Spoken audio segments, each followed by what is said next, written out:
go till 6 after that, 4 to 6. So we still get our full, 4 hours. The question for this 2-hour period is, each artist talks about their early and solo career, including the artist's relationship with Los Angeles, where did they live, have studios, which galleries did they frequent, essentially their mental maps of Los Angeles as an artistic community. So, and then the second hour, or the second 2 hours, we'll do the same thing with later work. So let's just think about now, kind of moving from into your college, graduate school, into real life as an artist. And same thing, we have a little bit more time now, so 20 minutes to a half an hour, and then I keep getting this confused. Everybody gets a half an hour, 15 minutes, and then 15 minutes to for somebody else to jump in there.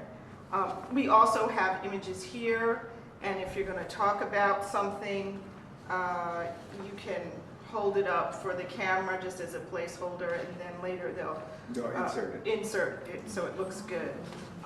If you want to show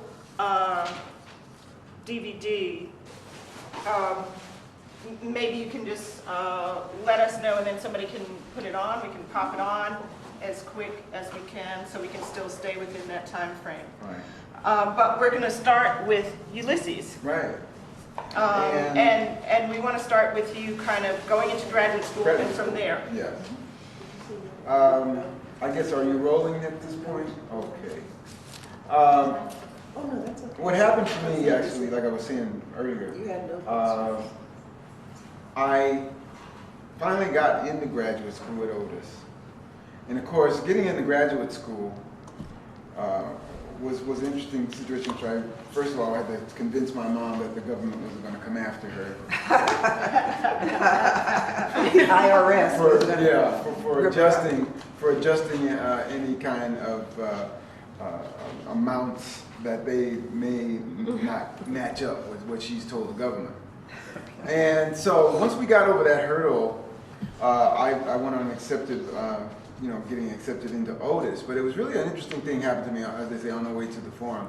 I had come down to Otis as I had sort of went to UCLA earlier. Of course, when I went to UCLA and I met with Gary Lloyd, who was a media artist, sculptor, multimedia artist, I should say, rather. And he told me at the time, when he looked at my work, he said, "Oh yeah, no, they're not going to accept you in this school." And of course, all my work was about black themes. So he said, "You need to go to Otis." And so I kept that thought in mind, not knowing that by the time I got accepted to Otis, he was teaching there, which was kind of a nice thing. But at the same time, like I said, I was going there to try to talk to some of the instructors and get a feel for the place, and I run into Raymond Saunders. And so Raymond, sort of, if you know Raymond, he can be a little tough on you, and that's kind of the approach that he gave me. He's like, "Well, what are you going to do here, and why are you here?" And so I thought, wow, man, and I not knowing what happens when you get into the real art world, I thought, well, I guess people challenge your reasoning for going to college or for wanting to be an artist, and that was one of the first little signals I got. But of course, like I said, just prior to that, I had been painting murals, and one of the murals that I painted, which still exists today, was on the DMV on Hope Street near USC. It was one of the first murals painted near a freeway in LA. And what year was this? I was painted in 1976. And it's called Transportation Brought Art to the People, because it was a commission that I had won from the DMV. And of course, when you asked about Spark, of course, Spark would sponsor artists who have projects, and that's where I got the paint and the materials.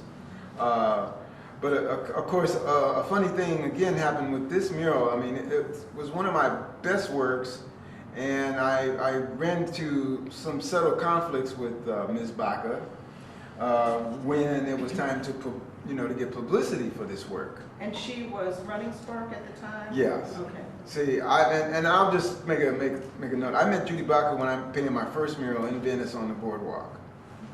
And when was that? That was 1972.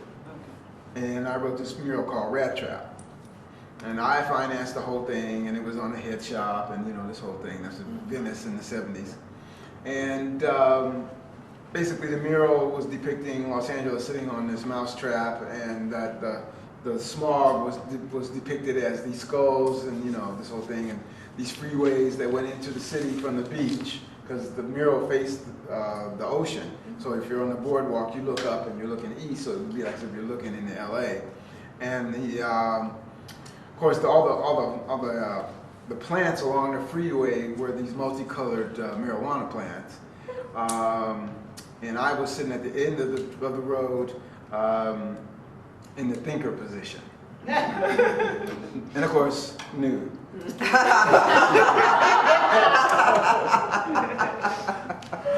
And that was my first, it was my first mural actually. And there was another road that went off of the other side of the trap, and it was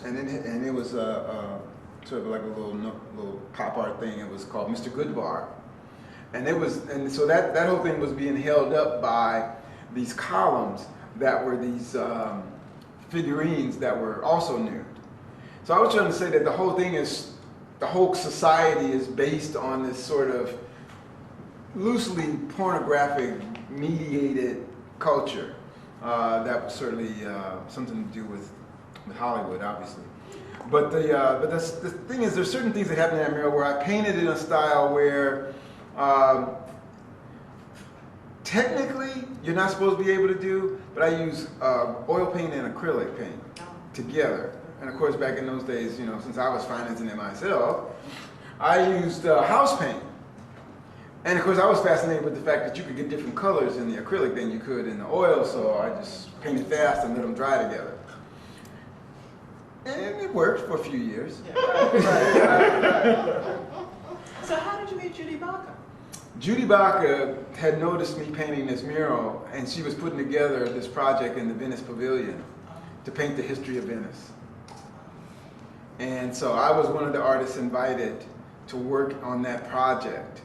That project probably was one of the first real community-supported projects, because we put on, everything was a la Woodstock back then, and so we put on these concerts in the pavilion with the community and with musicians to raise money, where everybody brought food and all this stuff, and asked for donations, and all the money went towards the money to paint the mural inside the Venice Pavilion.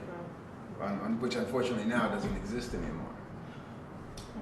So, okay, I think I missed something here in the story that you've given us. So we've gone from Hawaii, right? Right. To back to Los Angeles. Right. With Venice before Otis. Venice before Otis. Venice before Hawaii. Ah. Okay. Right. That's right. That was going to be my next question. Right. Where does Hawaii? So 72, you're painting your first mural. Right. And then 73, I left and go to Hawaii. Okay. And you're there from 73 to 75. Ah. Yeah. And were you making art there? Or But in Hawaii? Drawing? Yeah, I was, but that whole thing is like, okay, political issues that I tried to get people to understand it. Reagan became the governor, young brothers, like not unlike today, you're always getting pulled over for absolutely sometimes nothing. And if you just happen to, participate in that fragrance of marijuana, then you spend a little time outside of the home. So I just got tired of getting harassed. And actually, I don't know if I sent it to the people here at the Getty, but I found this painting that I had painted, and I'm now calling it Nothing But the Truth. But see, this was really, it was a self-portrait, it was life-size, and it's a painting of myself in the nude, stand in the middle of the road. Now you know what I mean. Now this has some significance though. But yeah, that's significance. But anyway, I'm standing in the middle of the road giving the finger, standing on the double yellow lines, which was the double yellow lines represent rules and regulations. And of course, in California highway driving, you know, when you have double yellow lines, you cannot pass. So that was my image of defiance, if you will. That painting, when I was living in Venice, I took it on the boardwalk, because everybody showed their paintings off on the boardwalk back then. The painting gets arrested. Yes. Yes. I mean, some of the old folks in some of the apartments called the man. The man comes, takes the painting away, and says that if I want it back, I have to come to the police station, literally and bail it out. And that's what happened with the painting. That's performance. Yeah. And so then of course, when I moved to Hawaii, of course my mom hated the painting. She wouldn't even let it come in her house, so I couldn't leave it with her. And I left it with some friends, and of course I never saw the painting again when I came back to Hawaii. So all I have is this photograph of it. So that's sort of a part of, I mean, I don't want to go into my Venice lore, but the only thing other thing that happened in Venice, which is important, is that I started shooting video. Because there was a boardwalk, there was a workshop on the boardwalk. I think it was a guy named John Baker, and then another guy later on called John Hunt, who called himself Dr. Video. And these guys, a guy named Paul Shalcombe, they had come from New York and brought what at that time was called a porta pad. And they were letting people rent it out so that they could pay for it. And so I was working with some friends of mine, and we did the one video that's really important out of that era was that I went to the Watts Festival. And I recorded the Watts Festival in '72. And we got the whole story on how I started with the Sons of Watts, and the original director, Tommy Jaquette. All this information was on that. And it was a very pivotal moment as far as that work. And so in terms of doing that work, that's why when I decided to go into grad school, I said, you know what, I think I'm going to just go in, with all the history of painters, I think I'm just going to go in this new medium. And so I chose, and for as my area, when I was at Otis, they had this area called Intermedia. So I went into Intermedia, and that basically is where you could work in any medium, but you had to be able to show your proficiency in it to validate why you're using it. So that's how I started working in video when I went to Otis. And of course, while there, I was influenced by performance art. I mean, of course, I'd seen a lot of stuff, but I didn't know it formally as such. What were you seeing at Otis? I mean, were there faculty, particularly in the performance area, or performances being staged there? Well, see, at the time that I went to Otis was probably around the same time that Barbara was at UCLA. There was Laurie Anderson came. I thought, wow, look at what this woman's doing. And she was just starting to do stuff with that violin. But she was showing Super 8 movies while she was performing and stuff. She was still pretty much doing sculpture. And so I thought, well, wow, that's an interesting thing. And then Barbara Smith came. And the stuff that Barbara Smith was doing at that time, and of course the story that she gave of her leaving her housewife life and becoming an artist and taking all these challenges, I thought, wow, man, if she can take on that kind of stuff, then maybe I could at least attempt something in performance. And so with the combination of the two, I produced Two-Zone Transfer. But Two-Zone Transfer was also informed by a class, or some classes I should say rather, that I took just before I went to Otis. at Santa Monica College. I took this one class called Blacks in Films, and I can't remember the woman's, the black woman who taught the class, who, like what you were talking about Barbara, she gave us this whole history of black film and how, you know, Oscar Michaud and the independent ones, and, you know, some of the stuff that happened, of course, when we get to the more contemporary times, what's the name of that film now? Oh, Guess Who's Coming to Dinner? And she brought in Stanley Kramer. And so we got a chance to question him. And of course, I wanted to question him about, you know, how did you, I mean, you created this scenario, and I said, you put this brother in a situation, he's super brother, you know, to be able to be the partner of his white partner. And I said, in the sense of why did you make him have to base his wanting to be with this woman on whether or not these people would approve? I said, you know, What movie is that? Guess Who's Coming to Dinner? Oh. And I said, you know, for the most part, anybody in the generation that I came up with just said, screw my parents, I'm going to do this if that's how I feel. And so he said, and which was important, he said, and I think it was probably because about the money, he said, I could not create something that I thought society wasn't going to accept. So, and then you look at the timing of this movie, it's just before, of course, Sweetback's Badass Song and the Blaxploitation era, where there is Take No Prisoners and, you know, whatever else you want to say about that era. So the one thing that I realized of taking that class, that how stereotypes had held the position of not only black actors, but the black character, and how that in a certain stereotypical place, but also how nobody's really, like I said, until Sweetback, nobody's really creating something that points at freedom for the black individual and how that could be achieved. And so, also on this time, which is something I talked about, well, I didn't talk to it on stage, but I had a conversation with Ed Burrell at the last panel that was here, Cote à Cote. I ran into Ed producing one of his pieces at LA City College.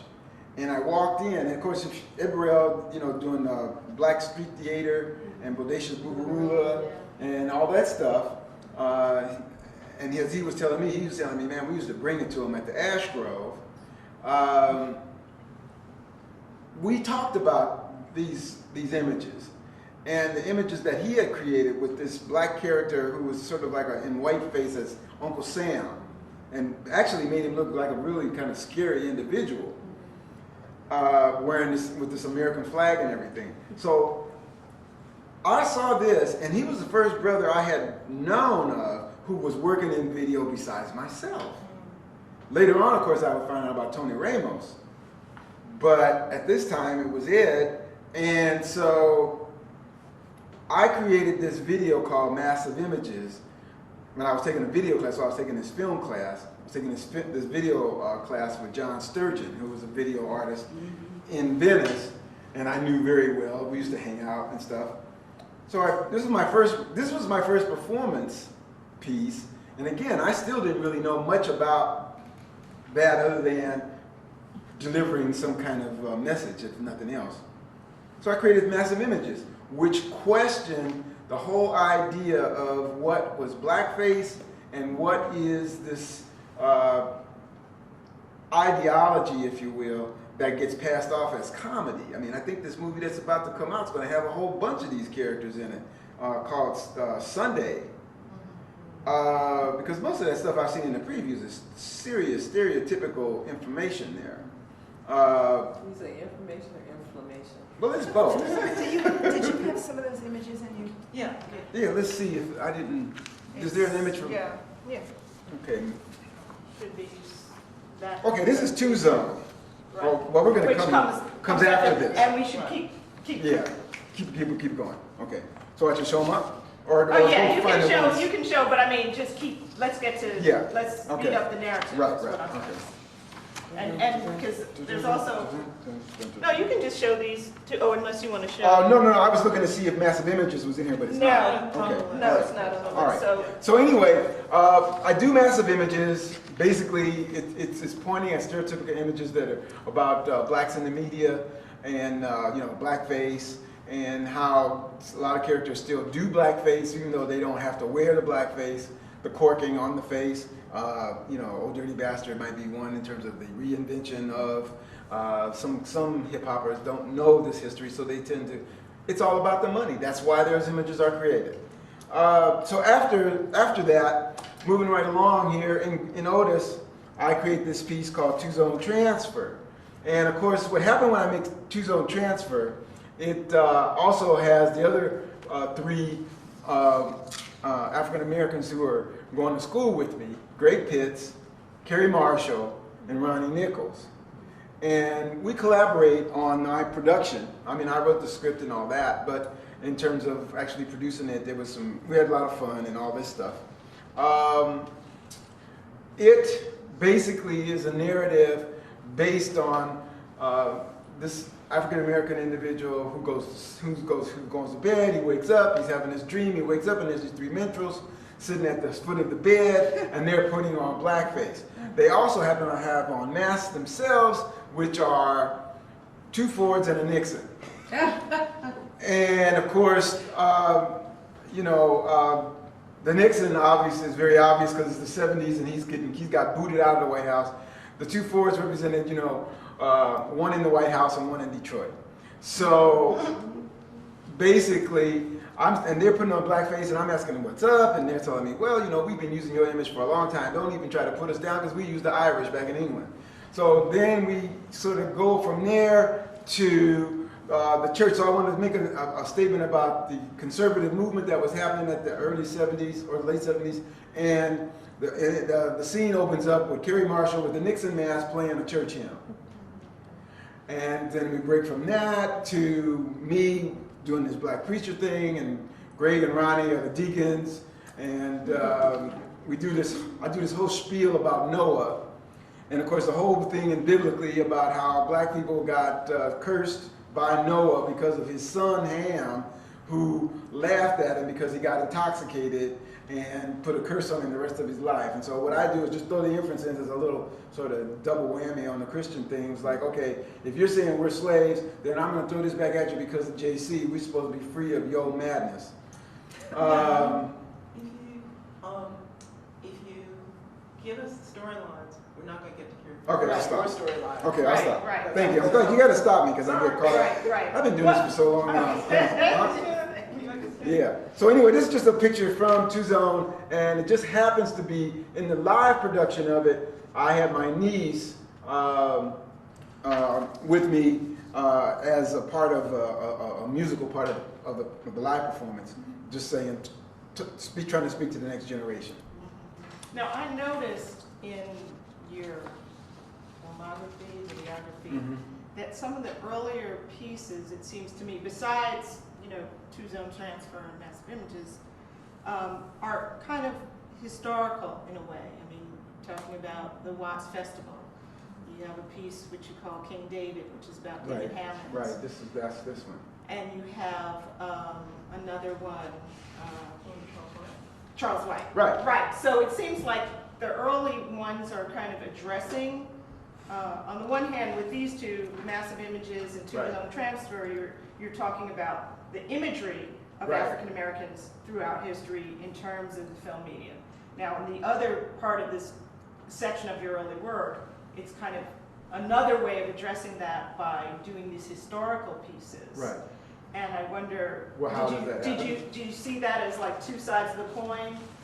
In that sense, I catch up with actually defining that after I get through, or actually when I start doing Dream City. But for the most part, I started out as a documentarian. And so that history part plays a large part of it. But I also recognized when I did the Watts Festival, see, the reason why, after I shot the Watts Festival, I said, nobody's coming to the community and shooting us and telling the truth and seeing it for what it really is. You know, all you got on the TV was like, oh, if you go to watch it, something's going to happen to you, so don't go out there. And meanwhile, when you go there, you have a really great time. So there was a conflict for me on that level. And of course, going to Otis and actually having the opportunity to study with Charlie, I thought, what a great opportunity to shoot something on him and, you know, his relevancy. But to get back to what you're pointing at, after I do Two Zone, and of course there's one piece that I didn't, that's not, I don't know if I sent that to everybody here, but I do have it on, it's going to be on my website, I think. I did this piece called Just Another Rendering of the Same Old Problem. And that's my graduate thesis project. And in that project, I do this sort of piece where I come out, I'm dressed up like a janitor, and everybody comes into the room for the performance. They don't even recognize who I am because they think I'm a janitor. I'm sweeping up and all this stuff. So then I take the janitor's clothes off, sit down to a table like this, and I pick up this book and I start reading. There's a monitor on this table. I reach down under there, because I'm reading like there's some instructions. I reach down, pull out this box, put the box on the table, look into it, read some more, put my hands in there and take out this dildo. And the dildo has a blackface on the head. What's the piece called again? Just another rendering of the same old problem. And so then I start to scream, no, no, no. And I get up, grab a prop, but it's a gun, and I start shooting at the dildo. Because basically I press the button and the dildo's doing its thing. So I'm starting to shoot it, and there's a camera focused on the dildo so that you see the dildo in the TV set.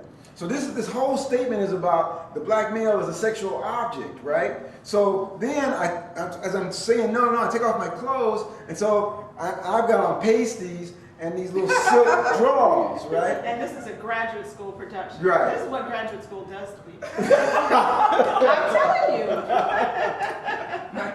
Well, I'm going to school with all these feminists too, okay?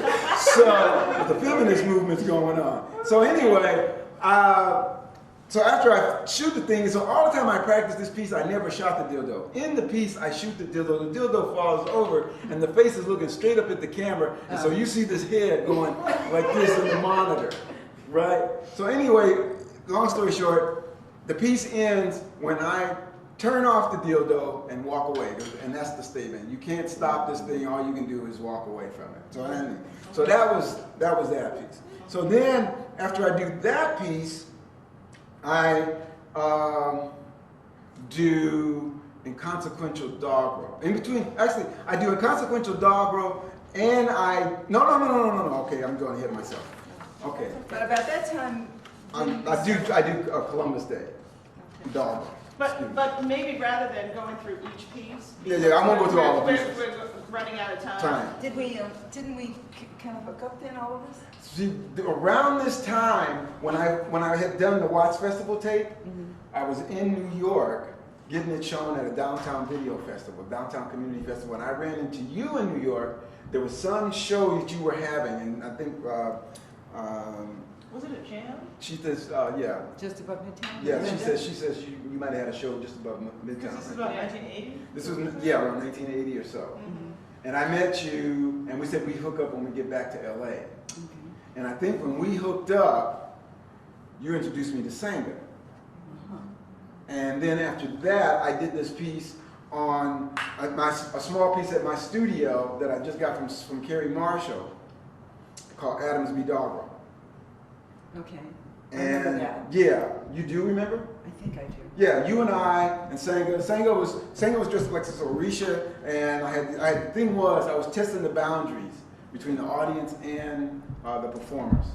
And the audience became the performers and vice versa. And we were digging in this earth to find this little glass pyramid, which was a symbol of self.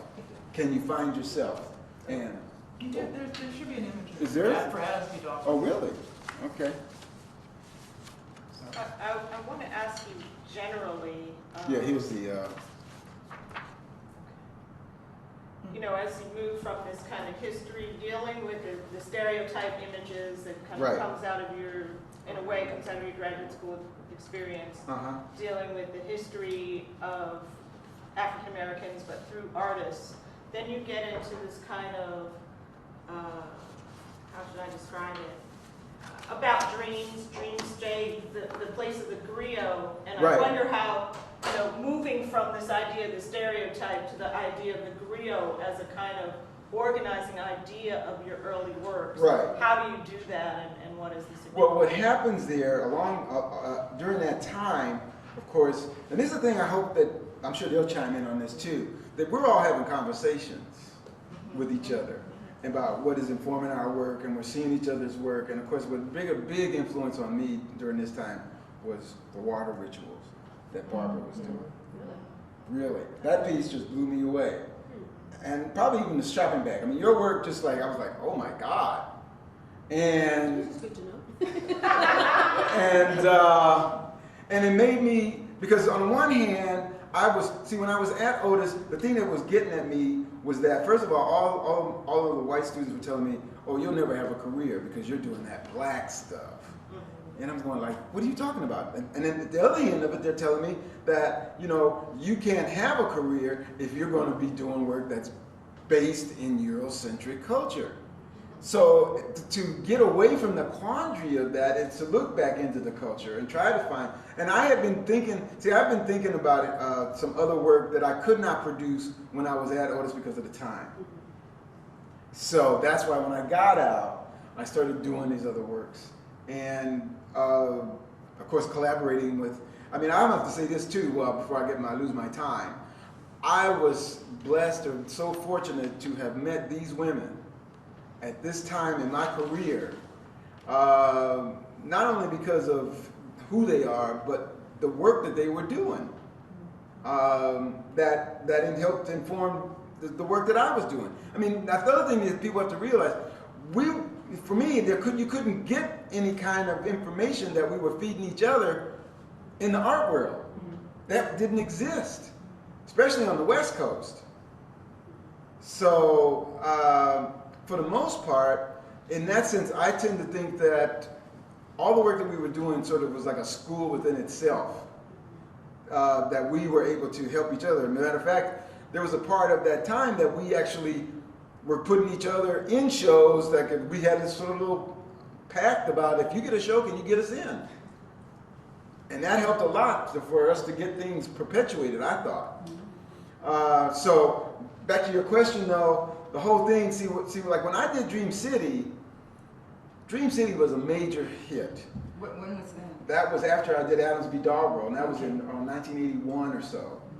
And I still don't understand how and why Rachel Rosenthal was going to let me open up her new studio. Oh, yeah. And, the fact that I was going to be bringing in this sort of ritualized piece, and that was a total ritual, 18-hour ritual. It's 24 hours. Well, it's, how this thing's like, it's like this, it's always on. Well, can you say a couple of words, and then, sorry, but we'll No, come I know back you to got it it. I know. in the I last remember part. Yeah. I remember that too. Yeah, But just say a couple of words about it now. and What's that? Dream City or... Oh yeah, I'm gonna talk final- about. I would say final that for this words, area because Dream City is very pivotal. Okay. Because basically I use the context of ritual as well as media, as well as live performance, live performative kind of things, and then I tested this whole thing about audience and boundary. Because at the end of that piece, Barbara walks in with Don Cherry. I'm in the middle of the piece nude, and where everybody's singing happy, and she brings a birthday cake, and everybody starts singing happy birthday in your birthday suit. And then of course the other thing, Senga and I have birthdays 1 day apart, and we tended to start doing performances on our birthdays, which was always a celebration for the both of us. So that was sort of interesting in the way that we worked. So And he woke us up, got us over there at 4 o'clock in the morning with a dead, rotting cat. exactly. I was so With scared of maggots. that cat. And I was like, I know. But the thing about the whole thing about doing the rituals was you had to have a metaphor. And so I was trying to say, what am I going to do for this piece? And that week when I was going home, this black cat got run over, and it was just laying there. And I said, you see, there it is. Got run over by technology. Nobody is going to pick it up because they're afraid of the taboo. There's my metaphor. So the thing was, that only thing is that happened early in the week. So I had to store the cat for about Plastic bag. for about 4 days or 5 days or so. So that when I brought it out, oh, the aroma. Oh, man. And of course, when I brought that cat out, the thing about when we started that piece, the piece started at 6 in the morning. And I didn't think anybody's gonna be there.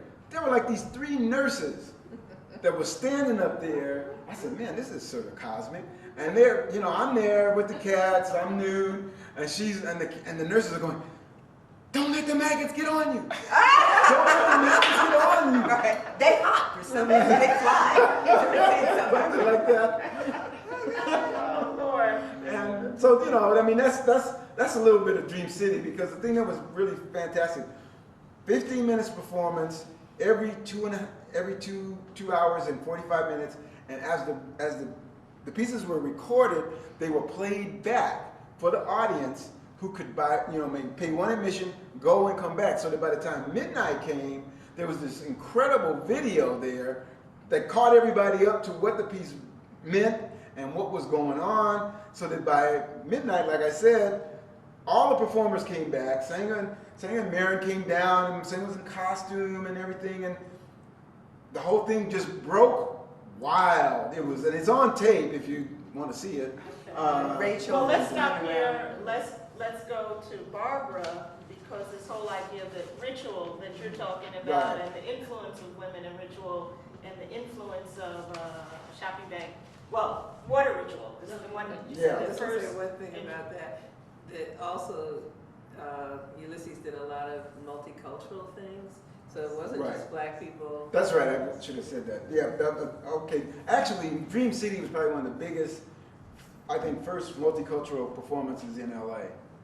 And there were people from all different cultures contributing to the expression within the piece.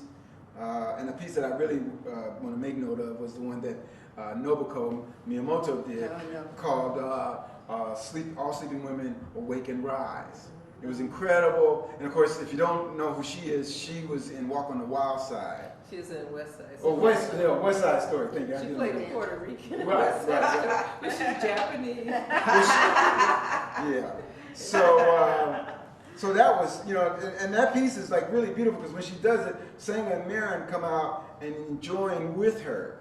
So that was there was a lot of significant pieces in that piece, but that one I want to just raise. Okay.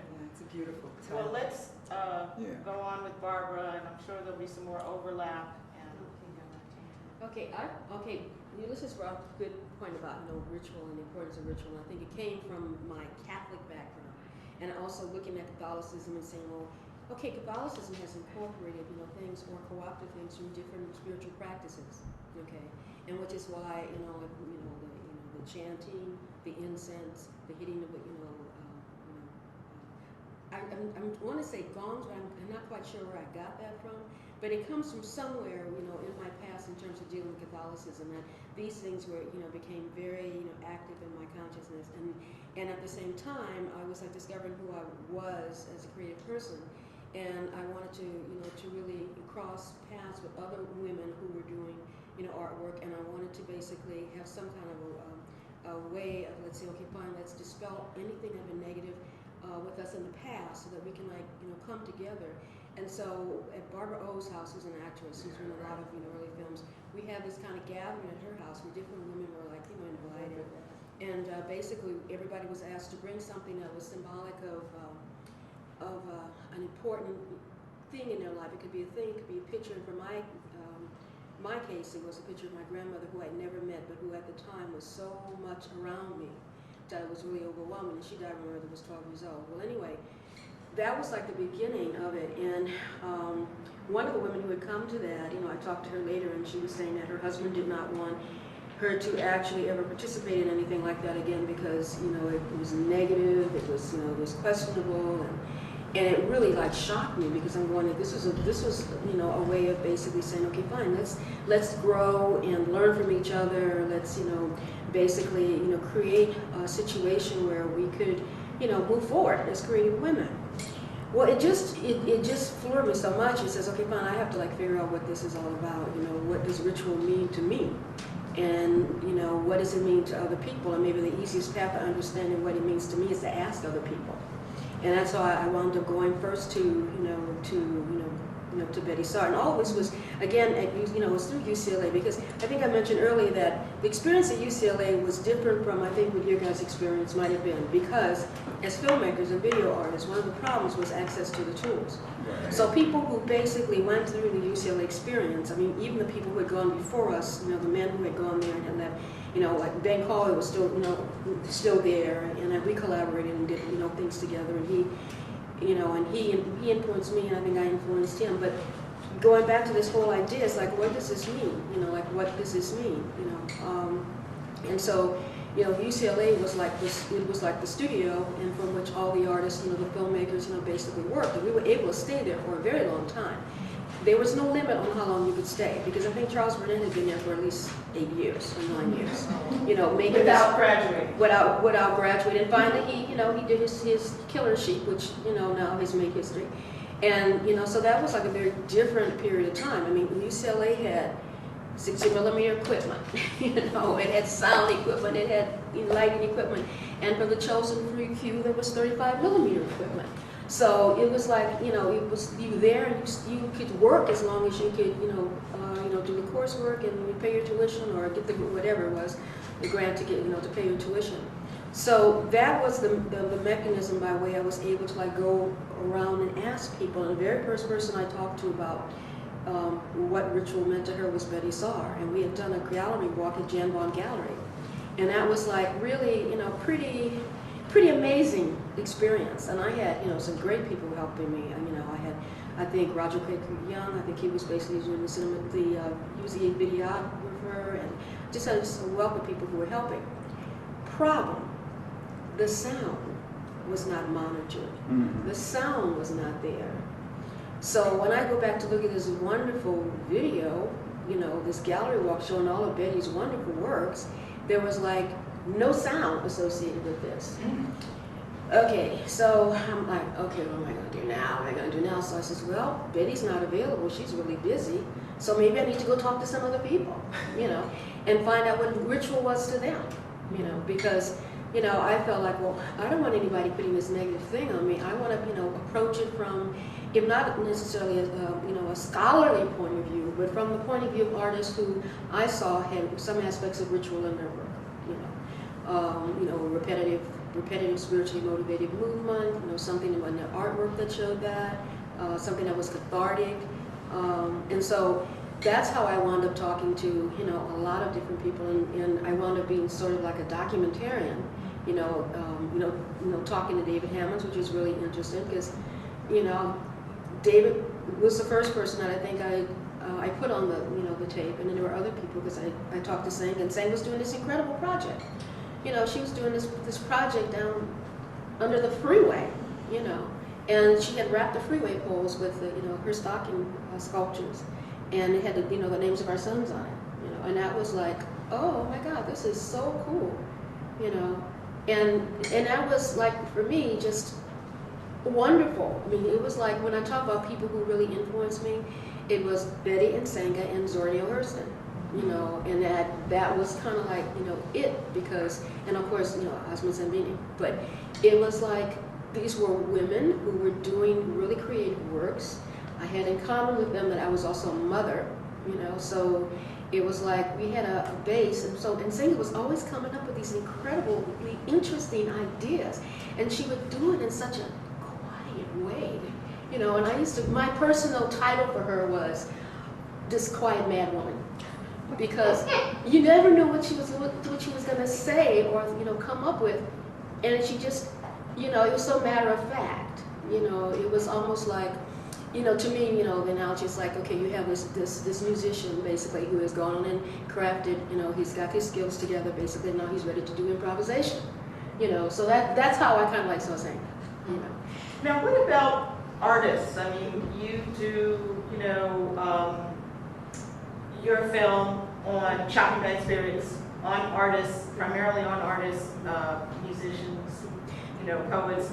He does the early films on artists. What is it about these artists? And means artists of the time, you know. The stories. Yeah. The stories. Yeah, I would say this too, because Betty Saar was, of course, when I was there going to Otis, was the one who was also influencing me in terms of this ritual context. But the stories, believe me, the stories that Charles White used to tell me when I was going to Otis, I mean, they were absolutely invaluable. And so were the ones that Betty had said. But see, the thing was, to get the opportunity to get the relationship, not unlike what we're doing now, on a regular basis, was so invaluable. Like I said, there was no outside sources to feed this. Let's just get it real here. To feed blackness, you know. And for the most part, the reality of where we were coming from the social realities that we were going through in the era about freedom, we were defining our freedom not only individually but culturally. And to define our cultural freedom, what became a real issue when you were being told, no, you can't come in these galleries. And if it wasn't for Barbara and Greg Pitts and people like that were willing to write about us and document us, we didn't exist, because high performance. Right. Now Ulysses was hooked in with, I won't say any names, but you know, we never got in that performance, you know.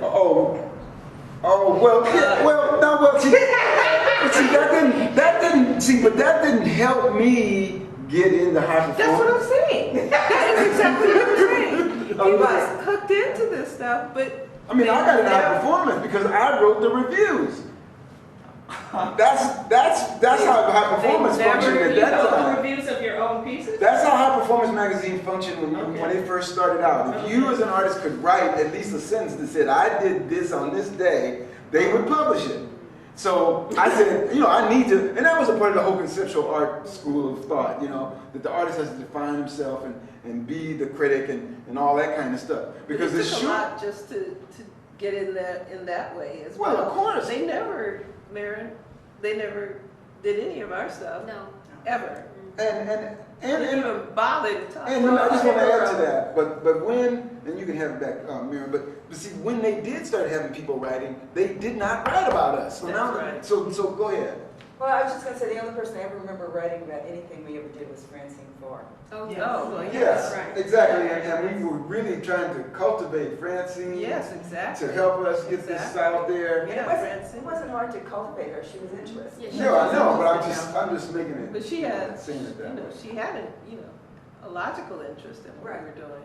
But the art, the majority art world, just wouldn't have it. But that's And why that's including feminists. and that's why we're here now, because they didn't Feminist, see our yes. work as anything, especially not avant-garde. No, Well, it was very racist Yeah, well, and exclusive. in a liberal kind of way. Well, Barbara, continuing on Sorry. your Yeah, narrative. right. No, this is what's supposed to happen here. Well, in Go terms back. of, helping, getting the work done, the technical support, that you need for a collaborative medium like film and video came from people at UCLA at the time that I work with, and they were primarily women, and they were also, like I said, like Ben Caldwell and which came later, but that was the way in which we worked, and it was collaboration all along, because basically, that's the way you get your work done. Judy did her work, Sharon Lee Larkin did her work, Fumilayo did, her work, and basically we would recruit for each other. But what about the relationship with the larger feminist movement? So I know No, you guys sound like a feminist crew. I mean, you had your Black feminist film Well, crew down there basically, at because UCLA. that's who was available. That was who was available, and that's who was offering. I mean, it was like you had the Black filmmakers, you had the Latino filmmakers, you had a smattering of, was left. Well, actually, not really, because by that time, most of the Asian filmmakers had gone. So UCLA grew out of the ethnographic film department is what it was. Right. And then, then they got rid of that and they embraced, everyone into that, the film department as such. But there was no relationship to the feminist art movement. No. But with Barbara kind of just glazed over this event that happened. Wasn't it in Pasadena? Yeah, it was Pasadena. Yeah, it was wonderful. It was in Barbara O's backyard, which was quite large, and I remember Kinshasa was there, and a number of people were there, and it was generational too, because there were children, there were young girls, there were you know, people that were our age, there were, you know, our mother's age, and so on. So it's this big circle that we kind of created a ritual, I mean, our own ritual. And so there was this power circle, which is probably why maybe that person's husband, you know, wasn't so excited. But there was this, I can't describe the power of all of these women coming together, certain, you know, of all ages. And there was just an energy force that was created in this circle. So that is a feminist thing. I mean, you know. It wasn't Right, all but I'm asking about the Right. relationship to the larger feminist art movement as we Right. know it, that's being celebrated for the Right. last year Right, with shows like WAG and, Right, right. and so on. Right. And so I'm just wondering, you know, besides Yeah. the women's building, And the women's building was a whole other story. Yeah, that was a whole nother thing. Yeah, But that it was really, you know, like the movement itself, in the broadest sense of the movement. It was an upper middle class white woman movement. Right. Well, I would say this as a guy watching all these sisters, you know, in a way, you know, you can be like, man, what the sisters, they get all this power they're putting together, you know. And so, I mean, in a way, I mean, 'cause especially when you said Barbara because she was a very tall sister in Yeah, stature, and you know, she really stood out, and and so she was an actress in some very powerful films. Yeah. Right. At the time. But and also before that, it was Basically, I'm freezing. Sorry. before that it was Bush Mama, and also I mean, Right. that was a very, you know, powerful film that Haile Gerima made. right, You know, and basically the politics, I mean, politics were very much involved in filmmaking at UCLA until about the early, I would say like, you know, like the mid 70s. Okay, and it was interesting because there was, everything seemed to have to be accepted, you know, as a black filmmaker, you have to have this real heavy duty message within your, you know, your film, you know, your projects. And it was like, because I used to call, you know, Haile Gerima, you know, he was a part of the Sledgehammer School of Filmmaking because the message was there, it was direct, it was in your face, you know, and it was raw, you know, it was very, very raw. And I just didn't see myself making, you know, doing projects like that. I guess I had a different touch, you know, and basically I didn't feel like I needed to be quite that overt in my message, you know, in terms of what was important for me to, you know, portray, or for me to basically use as a vehicle of getting my point across. And also because of the time, I felt like, okay, this was the early 80s, okay, and there's a lot of stuff from the 60s and the 70s basically that did not work, you know, and you know, I felt it was a time of, you know, of introspection as opposed to, you know, just, you know, being overt about, you know, about your message. And, you know, things needed to be clarified within in order to really get your message out, you know. And so my approach was really different, and I think some other, you know, folks' approaches were really, really different. And so knowing these people basically helped that because I could, you know, see what they were doing. And the message was, in some cases, much more subtle than what I was used to in getting in the you know, support environment, you know. And then as that support environment changed, like I said, the women who, you know, had come into to making filmmaking. Julie's project, Diary of an African Nun, which was based on a short story by Alice Walker, you know, that was really, you know, very, very interesting. And I was also, you know, kind of intrigued by what you could do with a Grass Valley Switcher, you know, which basically, you know, that was very, very cool to me to be able to go and, you know, have solarized images and, you know, and at the same time colorize things and, you know, have like a palette of color changes through things. And it was, and then also it had to do with, you know, emotional states, you know, the colors basically symbolizing emotional states. And so that was something that was, for me, very important to show because, again, it was going through that whole cathartic thing, but going within, you know, and also giving a bit of what the story was from other people, basically, who had had ideas that I thought was similar to what I wanted to explain and also understand, because it was really about me understanding. And so this is why Zora was so important to me, because you know, she went into these different communities basically and was able to extract, you know, the beauty of those, you know, communities and basically, you know, put out in her own words. And so I, you know, living at the time on 59th Street in Maine, because I had moved from where I was living on 24th Street over to, with my mate at the time, over to a studio on 59th and Main with my kids, you know, all around that older community of LA on, which is to me kind of bordering, you know, what was the heart of, you know, like Central Avenue. It was like the spread, it was like living in the South, really. Because you had, you know, you had older people sitting on the front porch, you know, you had a junkyard looking dog, you know, and maybe something that looked, you know, like maybe needed to be, you know, some repair or some attention. But at the same time, you know, you go walking around the neighborhood and the stories were just incredible. I mean, there were just really some incredible stories, and the people that you saw, you would have sworn in some of those streets that you were backcountry in Mississippi or something. And it was, you know, what we now call, you know, like South Central. But it's like, you know, and I have a real serious problem with that term. But anyway, you know, it was where a lot of older black people lived. And so there were stories, you know, there was always stories to tell. And I was also interested in photojournalism a little bit too. So that kind of like coupled, you know, my interest in, you know, finding out what people were about. And I guess I just have sort of like I have like a knack for talking to people and finding out what they're about. And so it sort of like naturally flowed into, you know, the work that I wound up doing. But at the same time, I had started a film called Fears Don't Have to Be. And that film never got really finished because I got really energetic because I said, oh, okay. I had gone to New York the time that show at PS1. Okay. Afro-American abstract. Yeah, okay, and then I wound up going to DC, and I had met James Phillips. And I had gone to New York specifically to work on a project called Who Are the New Jazz People? And this was like in 1980. Well, they weren't actually new, but they weren't exposed to a larger audience. And I was trying to deal with the idea of, you know, music artists from LA, from St. Louis, in Chicago, and how people wound up leaving and going to New York, you know. You're talking about James Phillips, not the artist. Yeah. The artist, Yeah. Yeah. Oh, okay. Yeah. And he had, you know, basically we had talked a lot, and, you know, and he helped me. I went and talked to Max Roach. We talked to a lot of people to basically get them to support this project, because I was going to like submit, you know, grant proposals in order to get funding for it. Well, as it so happened, I got an NEA grant, which basically for the research of it, and basically was not going to get me through doing the film.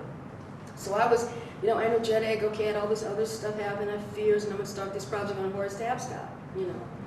And so I had about 4 or 5 different projects going, but the ingredient that was missing in all of this was money. And so they just sort of like sat on a shelf, you know, and did not get completed because of that. But, you know, it was a really good time because around the early 80s, and particularly into the mid-80s, it was great because Julie Dash had gone to Cannes Festival because she was, her day job was working for the ratings board. And so she, for 2 years in a row, she had gone to Cannes to review films before she went, but also to participate in that because, as you know, it's being a part of that segment of the Academy, you know, she had, you know, entree to go to Cannes. And so the next time around, she says, did I want to go? So she says, why don't we go and we can take all these films. So what we did is we had Charles Brenda, we had a short film called The Horse. We had, I think, Billy Woodbury's film. We had Carol Perry Blues film with Burnett Honeywood. Oh goodness, altogether, I think we had about 6 films, including our own, you know, short films. And so her friend at the time was a filmmaker who had been there the previous year, because I think it was Director's Fortnight or something like that they called it, and basically it was documentary, you know, film and new directors, and he had been a part of that forum, and he had met Julie, and basically he helped us along in terms of renting a screening room. He helped us in terms of we had some guy who was doing film posters to do our flyer for the event, and so we rented the screening room at Cannes and we screened these films. And it was a great experience. It was a, you know, really, really great experience because at Cannes you had, like, you know, a population of somewhere from 3,000 to 5,000 journalists. And within that, somebody's going to either write about you or they're going to invite you to festivals, because festival people, you know, did go to, you know, those to Cannes to basically see the films, primarily from, you know, the lesser known, because there was a big, you know, the big industry related stuff, and there was the lesser known stuff. and they were interested in the lesser known stuff. So from that experience, and there was the Fnac show, which was, I think it was a department store in Paris basically, and they had put on this African American Film Festival, which was afterwards. And then a lot of people wound up getting invited to film festivals, based on that, and it was really, really exciting. And from that experience, Clyde Taylor had written about my film, but he was also aware of the other filmmakers out there, like Charles and Other People, and Billy Woodbury, and so he had done this project at the Whitney, basically, and it was he decided to call it the Los Angeles School. And that's how that term kind of came up. And basically, it had to do with filmmakers, from the Los Angeles, or from UCLA community, basically, who were making films, and were all, basically very strong artists, all of them. And their films range from documentary to dramatic films. And my work was a little bit different because it was more experimental, and experimental was not always accepted. And I mean, for the, anything that wasn't linear, basically was like, okay, the kind of art for art's sake, is it really relevant? What does this mean? This is like, So went through a lot of what are you trying to say kind of, questions, because again, the filmmaking that had come before was much more linear and much more, clear to some of the folks who had been making films at, before the time that, let's say, I had gotten the films.